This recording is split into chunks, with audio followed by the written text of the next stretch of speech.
కలియుగంలో భాగవతమే మోక్షాన్ని ప్రసాదించే ఉత్తమమైన మార్గమని, ధనుర్మాసంలో భాగవతాన్ని విన్నా పఠించిన విశేష పుణ్యఫలం సిద్ధిస్తుందని తిరుపతికి చెందిన శతావధాని ప్రవచనకర్త ఉప్పలధడేం భరత్ శర్మ పేర్కొన్నారు.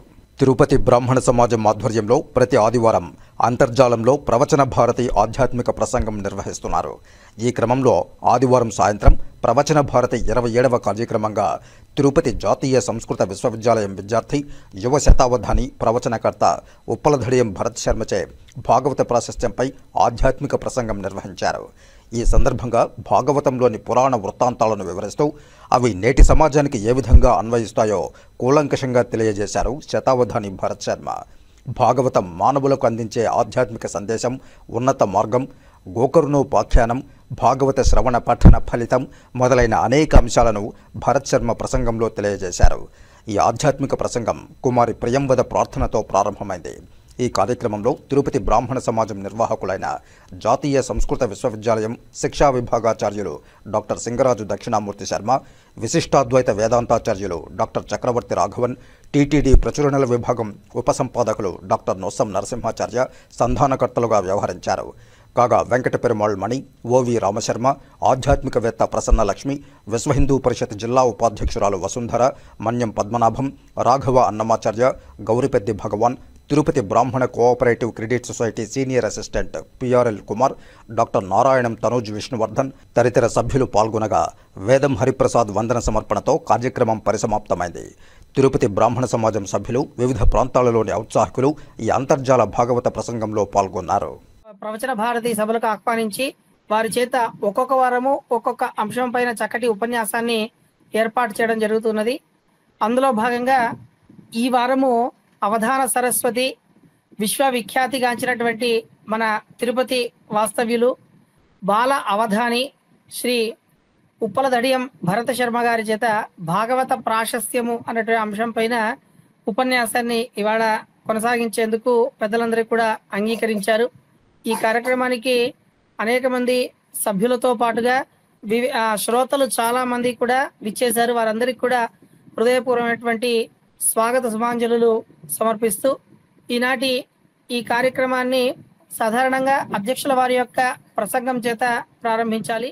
మన రాజీవ్లో వచ్చిన వాళ్ళ అబ్బాయి భరత్ శర్మ గారు ఇక్కడికి రావడం, మన దాంట్లో చాలా యంగెస్ట్ పర్సన్, చాలా టాలెంటెడ్ పర్సన్, ఆయన వచ్చి మనకు ఈవేళ ఇది ఇవ్వడం, ఆయన ఒక స్ఫూర్తిగా తీసుకొని రేపు మనముడు కానీ మన కింద జనరేషన్ వాళ్ళు కూడా ఫాలో చేస్తే బాగుంటుంది.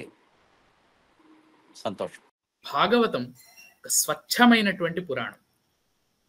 మనకు అష్టాదశ పురాణాలలోనూ శ్రీ కైవల్యాన్ని ప్రసాదించేటటువంటి ఒక శ్రేష్టమైన పురాణ రాజము భాగవతం. ఈ భాగవతాన్ని వేదవ్యాస మహర్షి సాక్షాత్తు శ్రీ మహావిష్ణు స్వరూపుడు మనకు అందించారు. అందుకే అచతుర్వదనో బ్రహ్మ ద్విబాహురపరోహరి అఫాలలోచన శంభు భగవాన్ బాదరాయణ అని వేదవ్యాస మహర్షిని కీర్తించారు.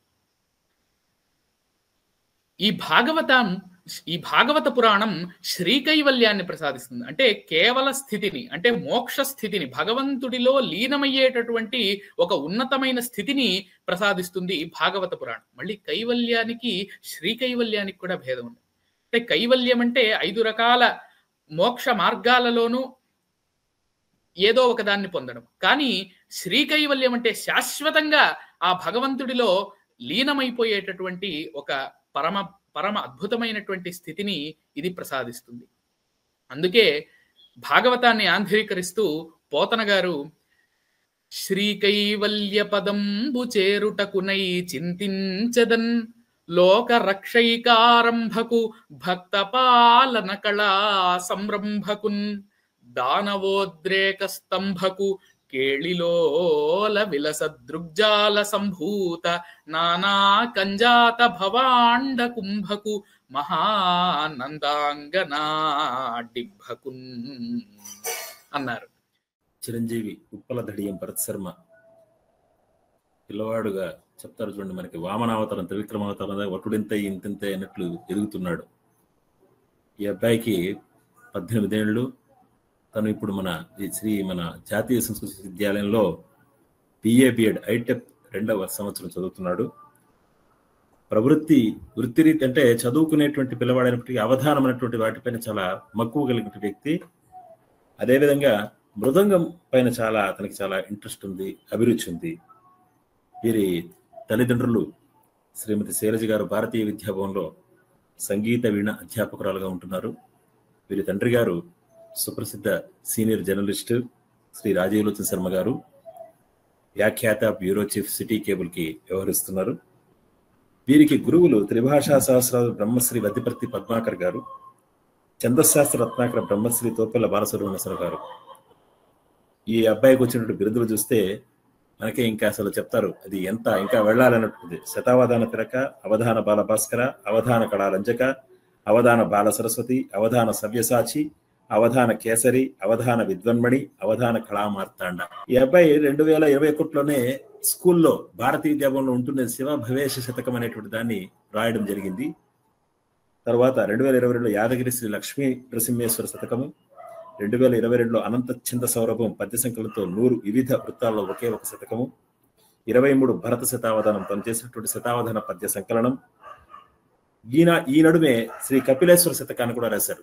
కపిలేశ్వర శతకం అంటే కపిలేశ్వర స్వామి వారికి సుప్రభాత రాసిన శ్రీ రామనాథ గణపతి గారు ఉన్నారు పెద్దవారు, వారిని స్ఫూర్తిగా తీసుకొని ఈ అబ్బాయి రాయడం జరిగింది. ఇతనికి ఇంకోటి ఏమిటంటే వీరికి తాతగారైనటువంటి కార్వేట్ నగర సంస్థాధీశంలో ఉండేటువంటి ఎస్కే జయచంద్ర శాస్త్రి గారు ఉన్నారు. వారు మన టీటీడీలోనే పనిచేశారు, సంస్కృతంలో ఉద్దండ పండితులు. కాబట్టి ఆ పరంపరలో వచ్చినట్టు ఈ పిల్లవాడి యొక్క విషయాలు చెప్పుకుంటూ పోవాలంటే టైం సరిపోదు, అంత ఉంది. 2021 సంవత్సరంలో తొలి అష్టావధానాన్ని అంతర్జాల మాధ్యమంగా వారు తోపెల్ల బాలసుబ్రహ్మణ్యేశ్వర గారి అధ్యక్షత ప్రారంభించి ఇప్పటి వరకు 78 అవధానాలు నిర్వహించారు. ముఖ్యంగా ఆ యొక్క ఉండడం కూడా చాలా గొప్ప. ఉప్పలదడి రాజీవ్ లోచన్ శర్మ గారు కూడా మన మధ్యలో ఉన్నారు అని గమనించాను.